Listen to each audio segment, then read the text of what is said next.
Magandang araw po sa inyong lahat mga kalakbay. Isa na naman pong araw na punong-puno ng pagpapala na galing sa ating Panginoon at isang maghapong mararamdaman po natin ang kanyang patnubay at gabay at mararamdaman natin ang init ng pag-ibig ng Diyos, lalong-lalo na para sa araw na ito. Ngayon po ay Wednesday, pero hindi lang po basta-basta na Wednesday it's Ash Wednesday. So mahalagang araw po ang araw na ito.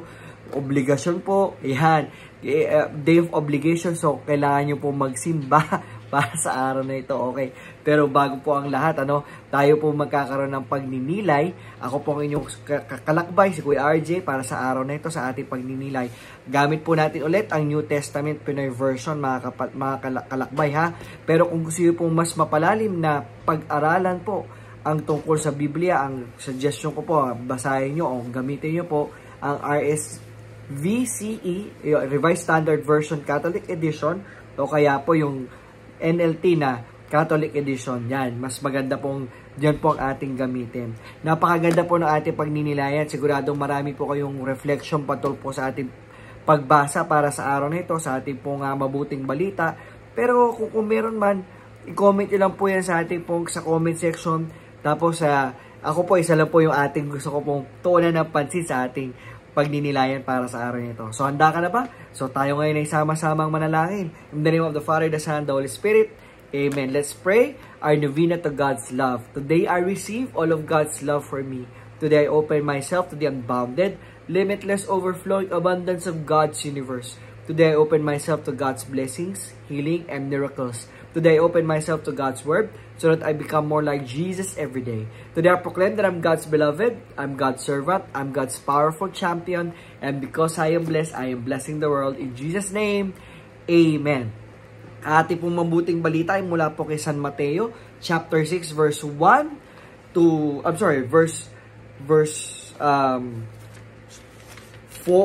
chapter 6, verse 1 to 6 and 14 to 16. Medyo nalito pa, basahin po natin. Siguraduhin nyong hindi pakitang tao lang ang paggawa nyo ng mga religious activities sa mga public places. Kung ganyan ang gagawin ninyo, wala kayong makukuhang reward galing sa inyong amang sa langit. So, pag nagbibigay ka ng limos, huwag mo ding ipagsigawan pa tulad ng mga ginagawa ng mga pakitang tao sa mga synagogues at mga kalsada. Ginagawa nila yon para purihin sila ng mga tao. Tandaan nyo, natanggap na nila ang reward nila. Pero pag nagbibigay kayo ng limos, gawin mo yung sa paraang di nalalaman kahit ng best friend mo. Gawin mo yon nang ikaw lang ang nakakaalam at ang ama mo na nakakakita ng kabutihang ginagawa mo in secret ang magre-reward sa iyo. Pag nagpe-pray kayo, huwag niyong gayahin ang mga mapagkunwari. Mahilig silang mag-pray ng nakatayo sa mga synagogues at sa mga kanto para makita ng mga tao. Tandaan nyo, tinanggap na nila ang reward nila. Pero pag magpe-pray ka, pumasok ka sa kwarto at isara mo ang pinto. Saka ka mag-pray sa iyong ama na hindi nakakakita. Ang ama na nakakakita ng ginagawa mo in secret ang siyang magre-reward sa iyo. Kapag nagfa-fasting kayo, huwag kayong magmukhang malungkot gaya ng pakitang tao. Hindi sila nag-aayos ng itsura para makita ng mga tao na nagfa-fasting sila. Tandaan nyo, tinanggap na nila ang reward nila. Instead, pag nagfa-fasting ka, ayusin mo ang buhok mo at maghilamos ka para di mapansin ng mga tao na nagfa-fasting ka. Ang ama mo lang na hindi nakakakita ang makakaalam nun. Siya na nakakita na ginagawa mo in secret ang magre-reward sa'yo. Okay. Ayan mga kalakbay kung meron kayong reflection patungkol po sa ating binasang mabuting balita, i-comment nyo lang yan. Ayan. Kung pwede rin, paki-like and share para yung mga taong gusto rin mag-comment na kanilang reflection, makapag-comment din. So, ang gusto ko lang pong tunan ng fansin, kasi yun yung ipo-point ko yun. Ang gusto ko lang tunan ng pansin ay yung salitang fasting. Guilty po ako dito Ang fasting po, hindi po ito pagda-diet Kasi usually tinataon yung pagda-diet tuwing mahal na araw. O kaya tinataon yung fasting tuwing nagda-diet, di ba? Hindi po ito pagda-diet. Ang fasting po, bakit nga ba nagfa-fasting? Just to give you a brief reason why. Ito po yung pagsasakripisyo natin, ano. Kumbaga, kung saan hindi lang din naman po sa pagkain yung pagfa-fasting, ha. Yung baga, pwedeng nagfa-fast ka sa yung pagiging masungit, nagfa-fast ka sa yung pagiging hindi pasyensyoso, nagpa-fast ka sa yung pagiging magagalitin, 'di ba? Maraming bagay. Nagfa-fast ka sa yung pagiging judgment. Pero ang fasting po, madalas kung minsan itinataon po o kaya inihaham din sa pagda-diet kasi ito yung kakain ka ng one meal lang a day, 'di ba? One full meal a day tapos 2 small meal. So ginagawa ngayon, usually ang fina-fast yung bigas no. Kanin naman pala kasi yung bigas di pa makakain kanin, di ba? Guilty po ako dyan. Yeah, I would like to be honest with you. And I would like to be frank with you. Guilty po ako dyan. May time na parang, ang goal ko talaga mag-diet. Alam niyo mga kapatid, hindi ko sinasabing, diretsuhin ko na, hindi naman po tama yun. Kasi ang pagfa-fast po talaga, ito yung pagsasakripisyo.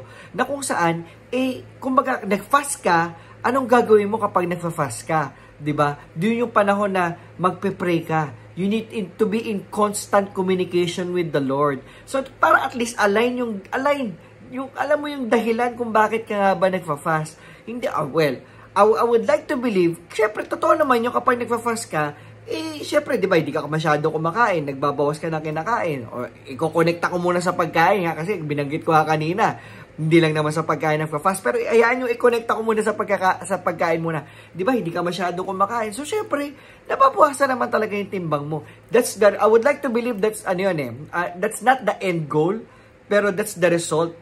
Kumbaga, nagiging lang siya, end result. Kumbaga, nagiging reward siya. Pero, ang goal po ng ating pagfa-fast, para mas mapalapit tayo sa puso ng Panginoon. Kumbaga, kaya tayo nagfa-fast, yung time and day na hindi tayo kakain, yun yung time and day. Ano yung nire-replace natin? Yung pagdadasal. Hindi po ba? We're replacing something with the prayer. We pray. Hindi po again, ulitin ko lang po hindi po tayo nagda-diet. Nagda-diet po tayo. Yeah, ito diet. Nagda-diet tayo sa paggawa ng kasalanan. 'Di ba? Nagda-diet tayo sa pagiging galit, nagda-diet tayo sa hindi pagiging understanding o hindi pagiging patient, 'di ba? Doon tayo nagda-diet. Pero ano 'yun? Kumbaga, we are doing our best to be able to communicate para mas makipag-usap sa Panginoon, para mas may malaman natin kung ano man yung kumbaga para mas mapalalim pala natin yung ating relasyon sa Kanya. Yun po yung pagfa-fasting. Okay po ba? Alam ko, naniniwala ko, meron ka pa ibang reflection dyan. Katulad na lang siguro yung pagbibigay. Siguro sa iba na lang yun. Pero anong masasabi mo din doon, hindi ba? So, ayan. Dito na po nagtatapos ang ating maikling reflection para sa araw nito. Tayo ngayon na sama-samang manalangin. Lord, sa simula po na itong Lent, sana po magabayan niyo po kami. Bigyan niyo po kami ng tapang at lakas para malampasan namin yung katulad ng 40 days ng fasting mo, Lord, di po ba?